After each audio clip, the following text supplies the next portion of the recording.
Bismillahirrahmanirrahim. Assalamualaikum warahmatullahi wabarakatuh. Allah Subhanahu wa taala berfirman di dalam pembukaan surat Al-Ankabut. Alif Lam Mim.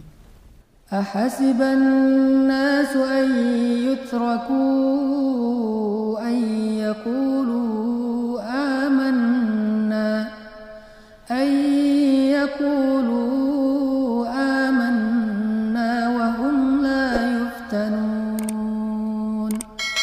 ولقد فتنا الذين من قبلهم فليعلمن الله الذين صدقوا وليعلمن الكاذبين.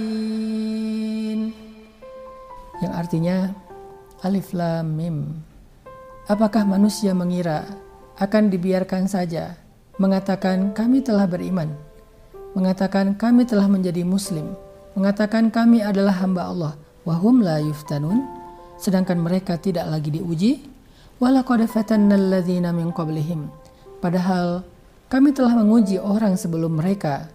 Bilal diuji, kemudian Zinnairah diuji, keluarga Yasir diuji, Yahya alaihissalam diuji, Zakaria alaihissalam diuji, Ayyub alaihissalam diuji, Musa alaihissalam diuji, Rasulullah Shallallahu Alaihi Wasallam diuji dengan berbagai macam ujian.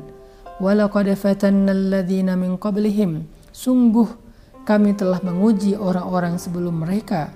Fala ya'lamannallahu alladzina shadaku, sehingga Allah akan lihat siapa di antara mereka yang jujur ucapan kami berimannya. Wala ya'lamannal kadzibin, dan Allah juga akan mengetahui siapa yang berdusta. Teman-teman yang dirahmati Allah Subhanahu wa taala, ujian adalah sesuatu yang pasti dalam kehidupan kita. Sunnatullah.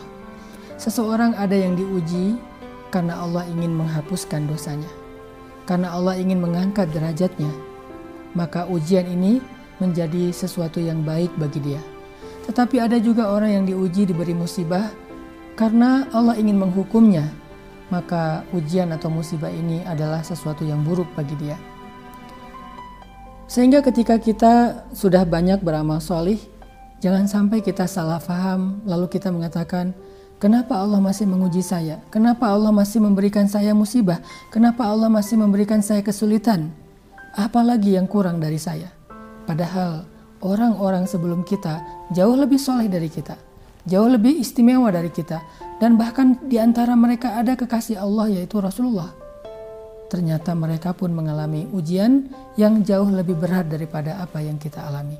Jadi ujian itu adalah sunnatullah untuk menggugurkan dosa, untuk mengangkat derajat.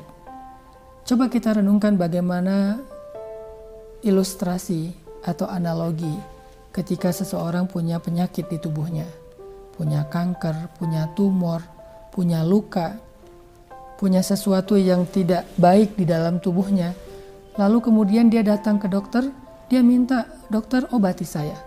Dokter saya ingin sembuh, dokter saya ingin bisa nyaman, tenang, gak kesakitan lagi. Lalu dia pasrah dengan keputusan dokter. Dokter mendiagnosa penyakitnya, kemudian setelah semua proses itu selesai, dokter mengatakan, ibu bapak harus dibedah. Penyakitnya harus diangkat.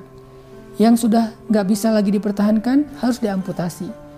Mungkin sedikit ibu akan kekurangan, mungkin ada bagian organ tubuh yang diambil. Tetapi setelahnya ibu bapak akan mengalami kehidupan yang lebih baik. Tidak kesakitan, mulai bisa beraktivitas, normal. Bagaimana pendapat bapak ibu? Pasti pasien itu akan mengatakan, dokter, lakukan apa yang menurut dokter baik. Yang penting saya ingin hidup dan saya ingin bermanfaat, saya ingin mandiri, saya tidak ingin menyusahkan orang lain. Akhirnya kita masuk ke ruang bedah, operasi berjalan, salah satu organ kita diambil, penyakitnya diangkat, sehingga kita akan mengalami fase pengobatan dan pemulihan selama beberapa hari sampai beberapa minggu. Setelah semuanya berlalu, maka kita akan mengatakan terima kasih dokter. Bahkan kita rela bayar berapapun kepada dokter itu ketika dia mampu mengangkat penyakit kita. Lalu kenapa kita mengeluh kepada Allah ketika Allah ingin mengangkat penyakit dosa-dosa kita di masa lalu? Penyakit yang ada di hati kita. Mungkin dengan sedikit rasa yang tidak nyaman, seperti dokter mengangkat penyakit itu dengan bedah, dengan operasi. mungkin tidak nyaman. Kita akan mengalami rasa sakit sedikit, tapi itu jauh lebih baik daripada rasa sakit yang berlarut-larut. Maka analogi tersebut harusnya menjadi sebuah renungan buat kita. Tidak semua ujian itu buruk. Banyak ujian dari Allah itu adalah justru kebaikan untuk menghilangkan penyakit-penyakit dari kehidupan kita, untuk menghapus dosa-dosa kita, sehingga setelah itu Allah akan berikan kenikmatan dan kenyamanan dalam kehidupan kita. Barakallahu fikum.